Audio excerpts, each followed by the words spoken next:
Erin Rickenbach had it trapped underneath her somehow, and I don't know, I kind of went around Erin and the ball just popped out. She shielded it perfectly, it popped out to me, and I just hit it as hard as I could and it went right in. So it's pretty lucky, but it was good. Yeah, I like it, man. So that's new over there. I haven't seen the bowl over there. That's good.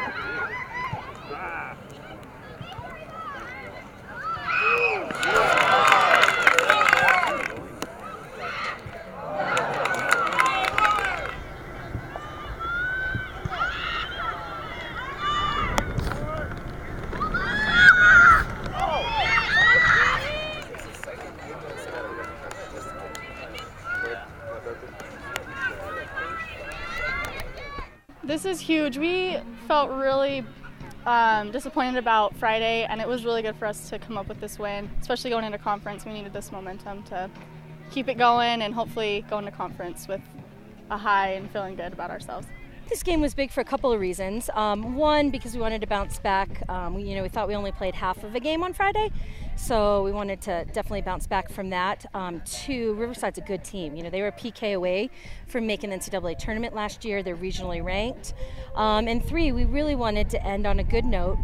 This is the end of our non-conference portion of our season. We come into halftime thinking every half is 0-0. It doesn't matter what the score is, and that allows us to play every game like it's the start of a new game. I play every half like it's the start of a new half, and I think it gets us in a really good mental state. We have done well when we've scored first and in the first half, so that's definitely a confidence booster going to halftime, and it just helped us get our morale up and get going in the second half, so that was huge for us.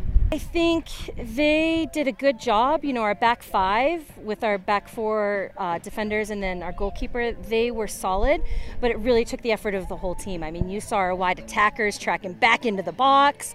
Our middies, my gosh, I don't even know. I wish we had a GPS on them to figure out how much ground they covered today. They had to track back because their mids were getting forward quite a bit. It really was a team effort to keep them off the board the second half. 6 shots, that's not even a lot of shots on goal to be saved, I guess. So the defensive effort across the back was just completely awesome. And I don't know, it's coming off of, like I said, getting scored on 3 times in the last game, but as a goalie you get scored on, that's part of what happens. You have to be able to bounce back from that, and to show it today with a shutout, it feels nice, and it's definitely entire defensive work. That's awesome.